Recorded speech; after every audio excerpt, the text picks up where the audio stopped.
nós às vezes não tomamos posse, porque a gente não conhece, a gente não tem, assim, ciência daquilo que ele fez, e por isso a gente às vezes deixa de receber todas as provisões que o Senhor nos fez na cruz do Calvário. Nesta manhã eu quero enfatizar 3 destes benefícios. E o livro que vai servir de base para a minha mensagem é o livro de Isaías, no capítulo 53.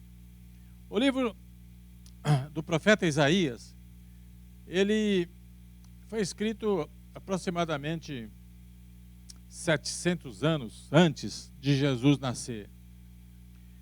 E o profeta teve provavelmente uma visão. Deus mostrou para ele, ele enxergou, e o que ele viu, ele escreveu. Por isso, a exatidão do capítulo 53 sobre a morte de Jesus deixam as pessoas espantadas de ver com que certeza ele escreveu nos detalhes o tipo da morte que Jesus teve. Quem leu o capítulo 53 de Isaías, e agora que já passou, que Jesus já morreu e tudo, pode ver que Isaías, 700 anos antes, enxergou aquilo que ia acontecer com Jesus Cristo, nosso Senhor. Então vamos ler o que é que ele escreveu aqui, no versículo 4. Está falando de Jesus, o Messias, o ungido. Diz assim: certamente ele tomou sobre si as nossas enfermidades e sobre si levou as nossas doenças. Contudo, nós o consideramos castigado por Deus atingido e afligido. Mas ele foi transpassado por causa das nossas transgressões, foi esmagado por causa de nossas iniquidades. O castigo que nos trouxe paz estava sobre ele, e pelas suas feridas fomos curados. Então aqui, igreja, nós precisamos ver primeiramente que o sacrifício de Jesus, um grande benefício, o motivo principal que ele veio a este planeta, que ele veio para a Terra, foi para salvar as pessoas que estavam perdidas. Quando fala perdida, significa pessoas que estavam vivendo no pecado, pessoas que viviam embaixo do jugo de Satanás, pessoas cujo prazer estava só nas coisas mundanas e que não tinha regra, que não tinha rédea, que fazia tudo o que lhe aprazia. Essas pessoas são chamadas de perdidas e precisam de salvação do pecado. A pessoa que vive desta forma e morre assim, está condenada, biblicamente, está condenada a viver eternamente no fogo do inferno. Mas Jesus foi enviado por Deus para vir aqui para a terra para mudar esse quadro. Esta é uma grande bênção, um grande benefício que nós já participamos dele.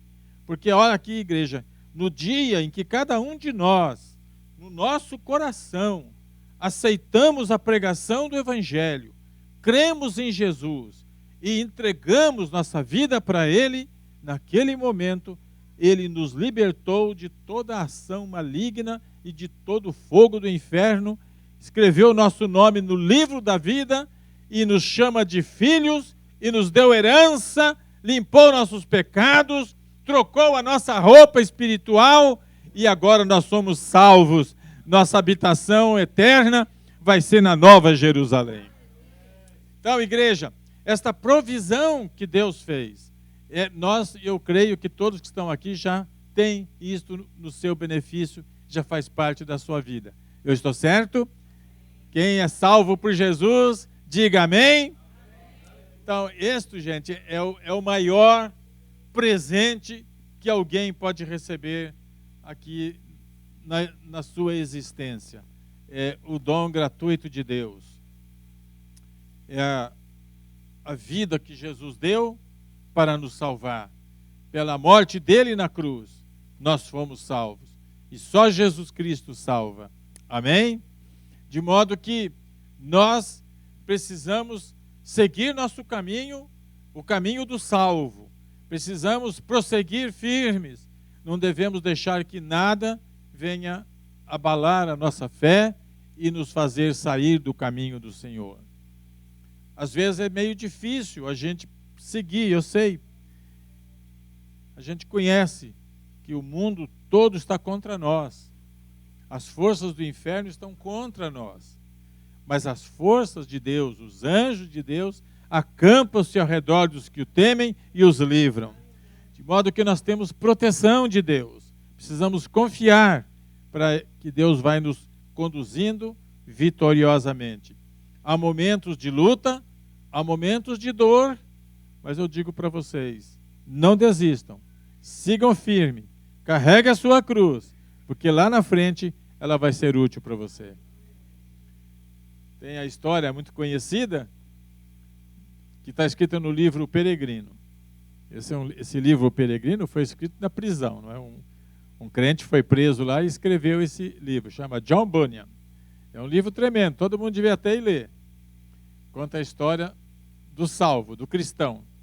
E num certo momento do livro ele conta que as pessoas receberam uma cruz, tinham que andar levando a cruz. E a cruz era grande e pesada, e eles iam carregando pelo caminho. E alguns deles foram pegando uma serra e cortavam um pedacinho da cruz porque estava muito pesada. E serra um pedaço aqui, serra outro pedaço lá, mas vai indo, vai caminhando para frente. Mas um deles aguentou firme, levou a cruz do jeito que recebeu.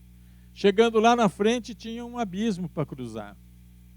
E o que tinha a cruz comprida, grande, deitou a cruz e atravessou por cima dela. Mas os que cortaram a cruz, quando quiseram pôr, a cruz não conseguia atravessar o abismo. Então nós temos às vezes que pensar nisso e carregar a nossa cruz, porque é através disso que nós vamos chegar no lugar que Deus tem separado para nós. Amém? E eu quero chegar lá e quero chegar junto com vocês. Outro grande benefício da cruz é a respeito da cura. Interessante aqui, gente. Quando nós lemos isto, a gente às vezes não medita, não pensa muito. Mas aqui fala com uma certeza, porque o versículo começa, certamente. Esta palavra significa verdadeiramente, positivamente. Quer dizer, tudo mostra o seguinte, isto de fato aconteceu. O que foi? Que Jesus tomou sobre si as nossas enfermidades e sobre si levou as nossas doenças. Então aqui, a Bíblia está afirmando que na cruz do Calvário, há quase 2000 anos, quando Jesus estendeu seus braços, derramou o seu sangue e bradou, o último momento ali, que ele estava entregando seu espírito, naquele momento, Jesus estava ali com duas coisas que não tinha nada a ver com ele, mas que eram nossas. Primeiro, pecado nosso estava sobre ele. O pecado nosso estava sobre Jesus. Jesus nunca pecou, mas o pecado da humanidade foi lançado sobre ele. Segunda coisa, Jesus nunca ficou doente. Jesus nunca tomou Buscopan. Você sabe o que é Buscopan? É? Eu acho que alguns aqui sabem. Né? Nunca tomou injeção contra a gripe.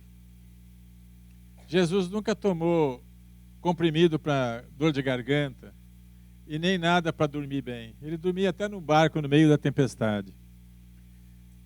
Agora, no dia que ele estava na cruz, ele sentia todas as dores de enfermidades que existem no mundo. A Bíblia diz que ele tomou sobre si as nossas enfermidades. Então, as enfermidades da humanidade foram lançadas sobre Jesus. Agora, se nós tivéssemos o mesmo tipo de fé que houve em Jesus, nenhum de nós precisaria jamais ir para médico algum. Nenhum de nós jamais teríamos qualquer tipo de doença. Desde o Antigo Testamento há esta promessa. Nós ficamos doentes porque nós não temos a fé suficiente para nos ver livres dela. Porque é uma promessa de Deus. Se nós tivéssemos realmente esse tipo de fé, ninguém ia passar dor de estômago, dor de fígado e outras dores. Porque Jesus levou sobre si todas as nossas enfermidades. É um benefício que nós precisamos nos apropriar dele. Mas se vem a enfermidade, ainda Deus colocou 2 escapes que nós podemos utilizar. O primeiro vai ao médico. O médico é de Deus. Eu agradeço muito a Deus pelos médicos, que já muitos deles me aliviaram de muita dor. Esse negócio do Buscopan eu nunca esqueço. Buscopan, eu estava trabalhando, eu era funcionário da General Motors, meus 30 anos de idade, cheio de cabelo e de saúde. De repente comecei a sentir uma dorzinha assim aqui atrás. Uma dorzinha pequena, mas continuei trabalhando. Daí a pouco aquela dor foi aumentando, mas chegou num ponto que doía tanto que eu não conseguia mais trabalhar. Ia lá, tem um ambulatório médico dentro da empresa. Aí me levaram lá para o ambulatório, cheguei lá, estava lá o médico que a gente conhecia, era mesmo departamento. O que você veio fazer aqui, Caio? Eu falei, eu não sei o que eu vim fazer, mas que eu estou com dor aqui, eu estou. Ele olhou, falou, pedra nos rins, cálculo renal. E isso dói, gente. Dói muito. E lá estava eu. E aí o que ele fez? Pegou uma injeção, colocou lá esse produto mágico chamado Buscopan, aplicou aqui no meu braço, e em 10 minutos passou a dor. Eu preciso agradecer esse médico, não é verdade? E o Buscopan também. Então, às vezes, quando alguém vem pedir oração para mim, eu falo, olha aqui, a sua situação se resolve de 2 maneiras. Oração e mais Buscopan, você fica bom. Porque às vezes a gente não consegue colocar toda a fé na oração e naquilo que Deus quer fazer com a gente. Então a gente precisa de ajuda. E não é pecado ter a ajuda do médico. Já sentiu dor de dente? Já orou? Pôs a mão assim, orou e já foi curada. Tem outros que não são. A dor continua. Ora uma vez, 2, 3, a dor continua. Chega uma hora que a gente fala, desisto. Vai ao dentista, senta lá, paga caro, abre a boca. E aí dói mais ainda para ele mexer. Mas, gente, o que eu quero dizer é que Deus proveu para nós meios da gente ter saúde. Além disso, da gente orar, confiar em Deus, além também de nós termos o auxílio médico, a Bíblia também nos dá meios de prevenir, através de exercícios, de alimentação correta, de dormir bem, de não fazer extravagâncias, de não ficar aí, sabe, tem brasileiros por aí que trabalham 18 horas por dia para fazer dinheiro para comprar terra no Brasil. Depois, gente, compra a terra, mas a saúde vai embora. Nós precisamos ser moderados, nós precisamos ter confiança em Deus, que Ele provê, que Ele abençoa, que Ele nos fornece aquilo que nós precisamos também fazer a nossa parte, e isto Deus vai nos ajudar e vai abençoar. Estou falando para vocês coisas básicas, simples, que vocês sabem, que vocês conhecem, mas às vezes por necessidade vão nos excessos, e aí começa a dirigir muito, dorme no volante, perde o controle, morre. Perto da minha casa, uma moça chamada Eliana, mesmo nome da minha filha. Assim que eu cheguei aqui nos Estados Unidos, um ano e meio depois, dirigindo, 6 da manhã, errou a entrada. Entrou num lugar que não era entrada, era uma pedra que tinha lá. O que ela fez ali? Estava sonolenta, todo mundo pensou que era a minha Eliana que tinha morrido, mas era a outra. Agora, por quê? Nós não precisamos correr esse risco. Deus promete vida longa para nós, mas nós precisamos fazer a nossa parte. Nós precisamos nos cuidar melhor do nosso corpo, para ter saúde, para viver bem, porque viver muitos anos doente não é viver, é sofrer. mas viver que nem minha mãe, 95 anos, inteirona. Recentemente, ela caiu, houve uma fratura aqui na bacia, ela mal podia andar. Gente, não é que a bichinha está de novo em forma? Está andando para tudo quanto é lado, fazendo comida, não tem mais. Mas ali Deus está fazendo milagre na vida da minha mãe. E se faz na vida dela, pode fazer na nossa também. É provisão de Deus, de um jeito ou de outro. É Deus provendo para nós termos saúde. Amém? A terceira coisa, o terceiro benefício que eu quero falar nesta manhã, é a respeito daquilo que Deus faz também na nossa alma. Porque Deus trata conosco não como parte do nosso ser. Nós somos espírito, alma e corpo. Nosso corpo é esse aqui que todo mundo vê. Mas o nosso corpo não é o verdadeiro eu. O verdadeiro ser humano é interior. Está invisível. Então, quando a gente se entrega para Jesus, a gente ouve muitos falar, eu vou entregar minha alma para Jesus. Se você entrega só a alma, você não entregou o espírito nem o corpo. Então, o que nós precisamos entender, eu compreendo que quando alguém fala, eu quero dar minha alma para Jesus, está querendo significar o todo, não é? Mas nós precisamos realmente nos submeter a Deus inteiramente, espírito, alma e corpo. Em Tessalonicenses, Paulo fala que na volta de Cristo ele espera encontrar que nós estejamos íntegros e santos e santificados no espírito, na alma e no corpo. A nossa relação com Deus é integral, não é parcial, não é só alma, não é só corpo, é tudo. Nós precisamos estar ajustados com Deus.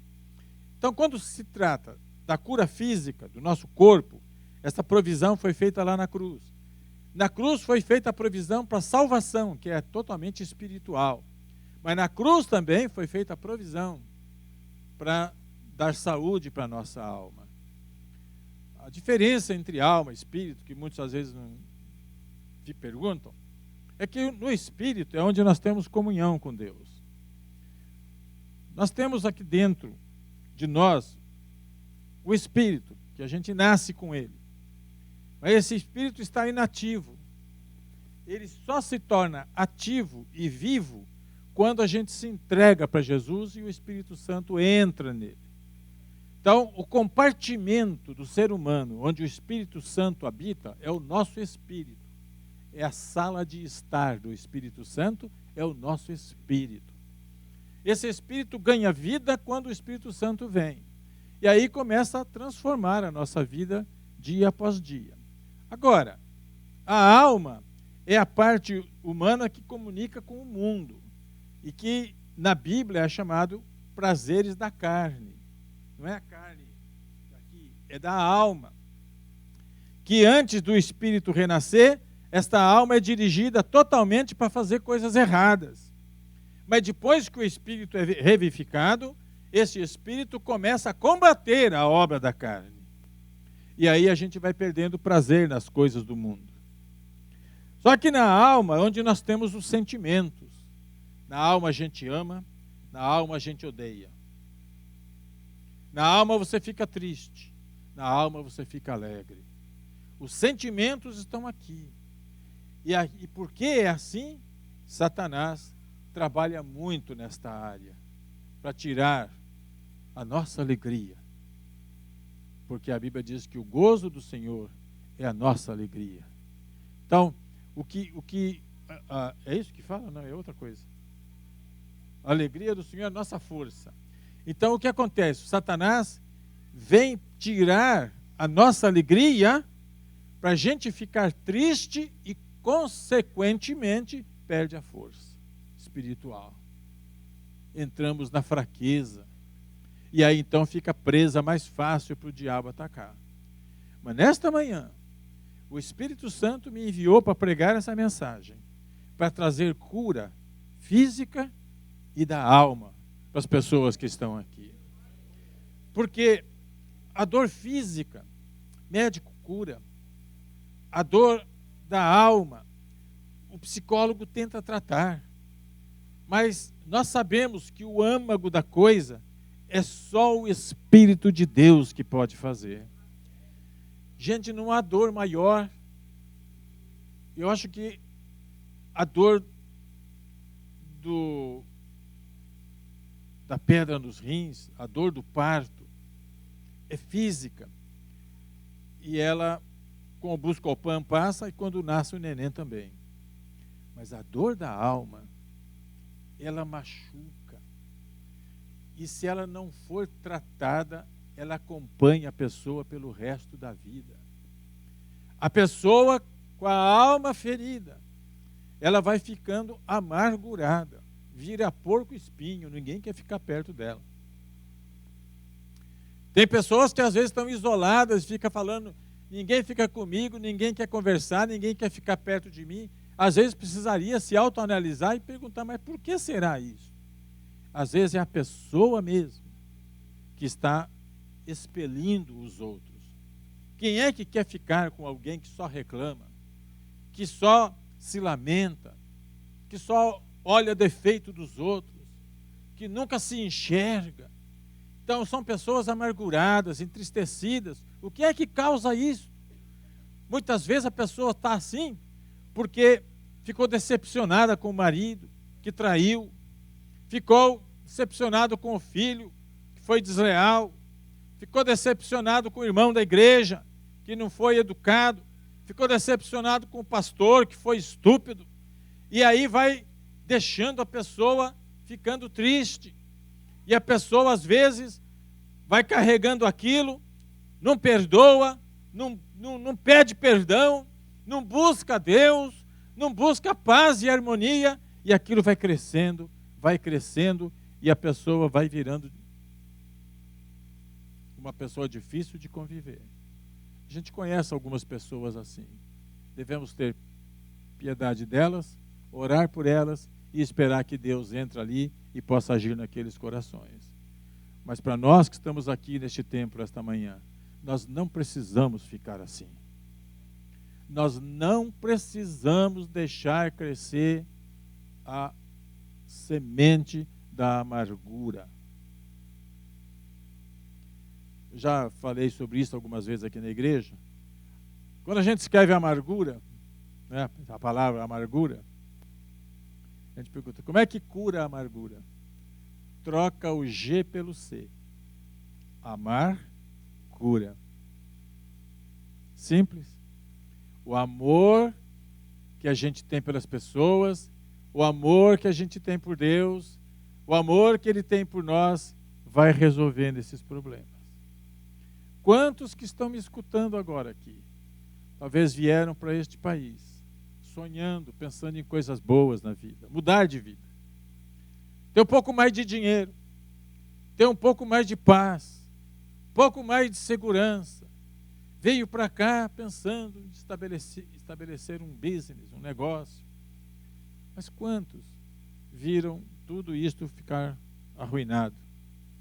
Alguém puxou seu tapete, alguém impediu você de ser aquilo que você queria. Você se sente fracassado, você se sente traído, traída.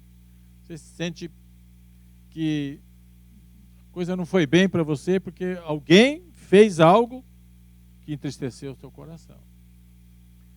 Mas Deus mandou eu hoje aqui, não foi para mostrar só a tristeza. A mensagem é a seguinte: Jesus Cristo morreu na cruz do Calvário para curar nossa alma, para fazer renascer nossos desejos, aquilo que a gente veio para cá pensando, sonhando. Eu vim para os Estados Unidos com um sonho. Meu sonho era, olha só, simples, coisa simples. Saí do Brasil pensando, em 5 anos eu quero ter 7 igrejas. Não, 12 igrejas e um instituto. Em 7 anos, era o meu sonho. E aí quando chegou nesse tempo, não tinha nem 12 igrejas, nem tinha instituto. E eu não via a coisa andar. E aquilo ali foi entristecendo o meu coração. porque meu sonho foi ruindo, foi se dissipando. Aí chegou no mês de agosto de 2000, eu fui para o encontro com Deus.